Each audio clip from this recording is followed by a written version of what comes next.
Atas berkat rahmat Allah yang Maha Rohman dan Rohim, Muhammadiyah yang didirikan Kiai Haji Ahmad Dahlan, tanggal 18 November tahun 1912, 8 Zulhijjah 1330 Hijriah, di Kampung Kauman, Yogyakarta, hingga sampai sekarang Muhammadiyah ini terus berkembang dan maju menyebar berbagai wilayah Nusantara. Salah satunya perkembangan di wilayah pimpinan cabang Muhammadiyah Kecamatan Weru Kabupaten Sukoharjo, Jawa Tengah, yang terus berkembang berkemajuan sesuai apa yang menjadi spirit dari pendiri Kiai Haji Ahmad Dahlan dan menjadi rahmatan lil alamin, berbuat kebaikan untuk umat. Muhammadiyah tidak hanya berkutat pada wilayah teologis semata, akan tetapi sebagai gerakan tasjid diharapkan mampu menyesuaikan dengan perubahan zaman dengan segala problem di bidang kehidupan. Kemajuan gerak langkah amal usaha Muhammadiyah baik di bidang pendidikan, ekonomi, budaya juga tidak lepas spirit dakwah peranan dari seluruh 13 pimpinan pengurus serta jamaah anggota ranting Muhammadiyah di wilayah kecamatan ini. Saat ini baru beberapa ranting di Kecamatan Weru dari 13 ranting Muhammadiyah yang tengah mendapat apresiasi terkait giat dan programnya yang bermanfaat bagi masyarakat dan umat. Seperti salah satunya, ranting Muhammadiyah di Karanganyar selain kegiatan pengajian rutinnya, ada amal usahanya di tengah masyarakat seperti Madrasah Ibtidaiyah Ngepung Sari dan Bustanul Atfal Aisyah. Tidak hanya amal usaha, peranan kader-kader Muhammadiyah ranting di engah keumatan secara umum juga ikut berperan aktif. Salah satunya banyak kader Muhammadiyah yang ikut terlibat mendirikan Masjid Kota Al-Furqon. Menurut Sulardi, Ketua Ranting Muhammadiyah Karanganyar mengatakan, bersyukur Masjid Al-Furqon yang besar berdiri di pinggir jalan raya yang mampu bermanfaat tidak hanya untuk ibadah, tetapi sebagai sarana tempat istirahat untuk para musafir. Seluruh tamir Masjid Al-Furqon juga memiliki spirit bahwa masjid selalu terbuka untuk semua, melayani sepenuh hati untuk umat. Apa dan bagaimana giat ranting Muhammadiyah Karanganyar di tengah masyarakat dalam program Sudut Pandang?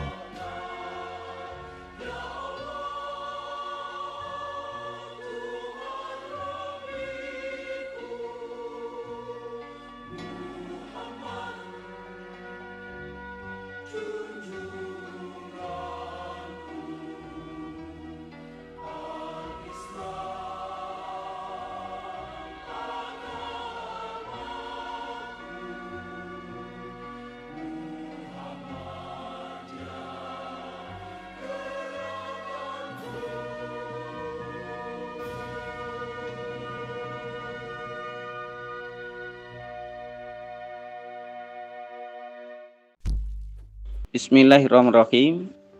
Assalamualaikum warahmatullahi wabarakatuh. Saya nama Sulardi, Ketua Pimpinan Ranting Desa Karanganyar. Di sini kami akan menyampaikan tentang kronologi berdirinya pergerakan dakwah PRM Desa Karanganyar.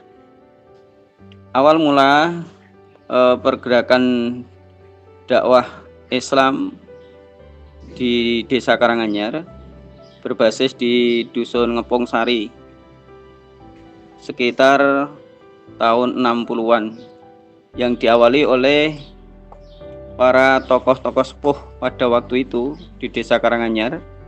Di antaranya ada Bapak Kiai Haji Abdul Salam, Bapak Imam Sahlan Bukhari, yang itu dianggap sebagai pendiri pergerakan dakwah di Desa Karanganyar.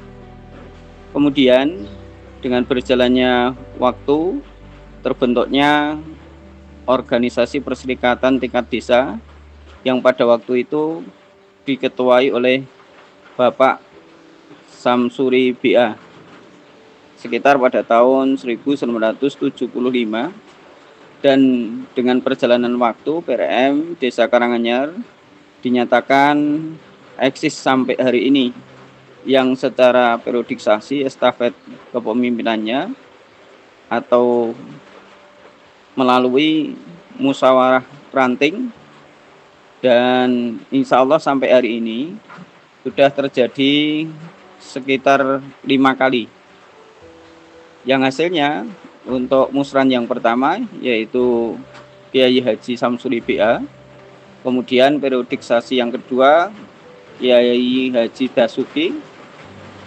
Yang kemudian yang ketiga, Bapak Ahmadi, ahli media kesehatan keperawatan. Kemudian yang keempat, Bapak Anis Munandar, sarjana agama.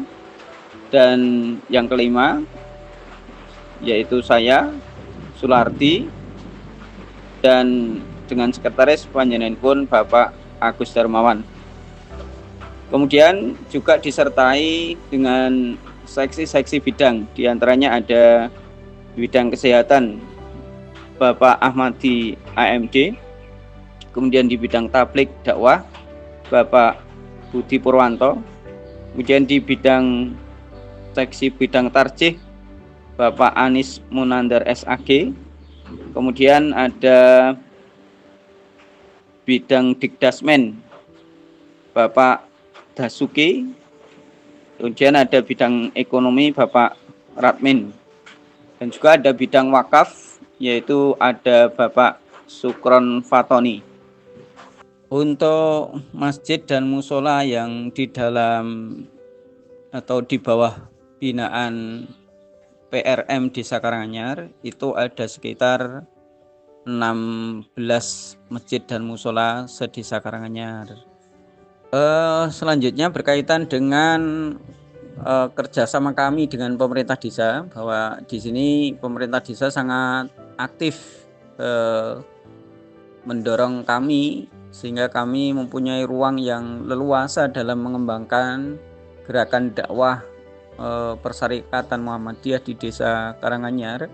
Bahkan Bapak Lurahnya itu aktif sebagai bagian dari anggota Persyarikatan Muhammadiyah atau menjadi bagian dari anggota kepengurusan PRM Desa Karanganyar.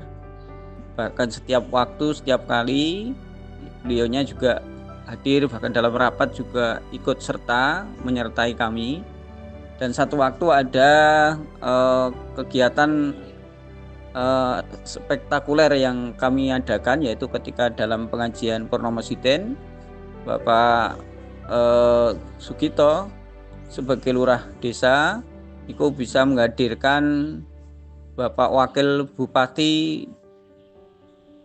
Kabupaten Sukoharjo. Kemudian bagaimana dorongan pimpinan cabang Muhammadiyah sangat luar biasa, artinya bagaimana memberikan support bagi kami, memberikan dorongan dan motivasi agar kegiatan atau semua kegiatan yang ada di Desa Karanganyar ini semakin maju dan bisa kompetitif dengan PRM desa lainnya yang pada kondisi tertentu di sana ada berbagai percontohan, ya, termasuk Desa Jatingarang, ada Desa Kerajaan dan Karanguni, yang mana di sana sudah mempunyai amal usaha yang cukup bagus dan terobosan-terobosan yang baik, yang itu menjadi satu teladan dan contoh bagi kami untuk selanjutnya. Nah, terkait ikon Masjid Kota Karanganyar yaitu Masjid Al-Furqon, sejarah berdirinya seperti apa, Nggih? Jadi memang berdirinya Masjid Kota Al-Furqon di Desa Karanganyar yang menjadi ikon pusat keislaman di Desa Karanganyar, itu juga ada peran dari kepengurusan pimpinan Muhammadiyah Karanganyar dalam pendirian Masjid Al-Furqon tersebut. Jadi Masjid Al-Furqon itu berdiri sekitar tahun 2004 atau 2005. Nah, saat itu pimpinan Muhammadiyah Karanganyar yaitu almarhum Bapak Haji Muhammad Dasuki, saat itu beliau juga aktif di organisasi Ikatan Persaudaraan Haji Indonesia. Nah, saat itu ada kawan dari Bapak Haji Muhammad Dasuki, yaitu Bapak Dirjo, itu berkeinginan atau mempunyai niat untuk mewakafkan tanahnya untuk pendirian sekretariatan atau kantor IPHI Kecamatan Weruh. Permasalahannya adalah tanahnya itu berada di tempat yang agak terpencil dan jauh dari jalan raya. Nah, saat itu Akhirnya Bapak Dirjo dan almarhum Bapak Dasuki yang saat itu menjabat sebagai Ketua Pimpinan Ranting Muhammadiyah Karanganyar beserta dengan tokoh-tokoh YPHI Kecamatan Wuru yang lain di saat itu akhirnya rapat dan inisiatif untuk melakukan negosiasi atau mengajukan permohonan kepada pemerintah desa Karanganyar untuk melakukan tukar lahan tanah kas desa yang berada di pinggir jalan raya. Dan alhamdulillah dengan usaha yang luar biasa sampai mendapatkan persetujuan dari pemerintah desa Karanganyar beserta Baperdes dan seluruh elemen dari perangkat desa Karanganyar, akhirnya tukar lahan disetujui dan saat itu kemudian lahan dari wakaf Bapak Haji Dirjo itu ditukar dengan kas desa Karanganyar dan dibangunlah kantor YPHI, dan sebelah kantor YPHI akhirnya dibangun masjid besar Al-Furqon tersebut. Nah, kemudian setelah tukar lahan selesai, kemudian berikutnya almarhum Bapak Dasuki beserta tokoh-tokoh agama desa Karanganyar dibantu juga beberapa tokoh-tokoh agama di sekitar Kecamatan Wuru akhirnya mengajukan proposal dan mendapatkan proposal dari donatur Timur Tengah dan berdirilah Masjid Al-Furqon itu. Jadi berdirinya Masjid Al-Furqon bisa dibilang pimpinan Ranting Muhammadiyah saat itu juga ada peran untuk berdirinya Masjid Al-Furqon tersebut. Singkatnya demikian. Kemudian untuk program-program dakwah yang ada di Masjid Al-Furqon, nah yang pasti untuk yang ditonjolkan adalah kegiatan dakwah atau pengajian. Pengajian rutin yang sudah diadakan dari Masjid Al-Furqon itu adalah kajian rutin untuk umum setiap malam Kamis. Nah, kemudian juga ada kajian khusus muslimah itu setiap malam Jumat, dan setiap minggu pagi ada yang namanya kegiatan subuh berkah, yaitu kegiatan sholat subuh berjamaah, kemudian diisi tausiah oleh ustadz-ustadz yang sudah ditunjuk oleh Takmir Masjid Al-Furqon, dan kemudian dilanjutkan dengan sarapan pagi bersama. Beberapa kali bekerja sama dengan pihak-pihak luar untuk mengadakan aksi-aksi sosial, diantaranya adalah donor darah. Beberapa kali juga bekerja sama dengan IPHI, jadi Takmir Masjid Al-Furqon ikut membantu untuk penyiapan sarana dan prasarana. Kemudian ada juga kegiatan-kegiatan massal, kemudian ada kegiatan apapun itu yang pada intinya ketika kegiatan dilaksanakan di Masjid Al-Furqon atau di aula IPHI, maka Takmir Masjid Al-Furqon akan ikut serta membantu kegiatan-kegiatan dakwah maupun sosial yang ada di wilayah desa Karanganyar. Nah, kemudian Masjid Al-Furqon dalam kegiatan hariannya itu mengacu pada atau istilahnya sudah melakukan studi tiru di masjid percontohan, pengelolaan masjid percontohan di Indonesia yang sudah terkenal, yaitu di Masjid Jogokaryan, Yogyakarta. Jadi Takmir Masjid Al-Furqon sudah pernah mengadakan kunjungan dan studi tiru ke Masjid Jogokaryan di Yogyakarta, dan di sana ilmu yang didapat adalah bahwa masjid itu adalah milik umat dan harus terbuka 24 jam untuk umat, melayani umat sebisa mungkin. Akhirnya yang selama ini bisa dikerjakan oleh Masjid Al-Furqon yaitu adalah pelayanan untuk para musafir. Jadi untuk Masjid Al-Furqon itu sudah istilahnya menugaskan satu marbot yang bekerja 24 jam di Masjid Al-Furqon, bertanggung jawab untuk kebersihan dan kesediaan sarana dan prasarana untuk sholat 5 waktu dan sebagainya. Nah, dan juga marbot bertugas untuk menyediakan minuman atau makanan ringan secara gratis kepada para musafir. Jadi musafir dari manapun yang mampir di Masjid Al-Furqon untuk beristirahat juga dipersilahkan untuk bisa menikmati sekedar yang sudah disiapkan oleh Takmir Masjid Al-Furqon oleh marbot yang sudah ditunjuk tadi. Jadi memang sampai saat ini Masjid Al-Furqon terbuka untuk umum.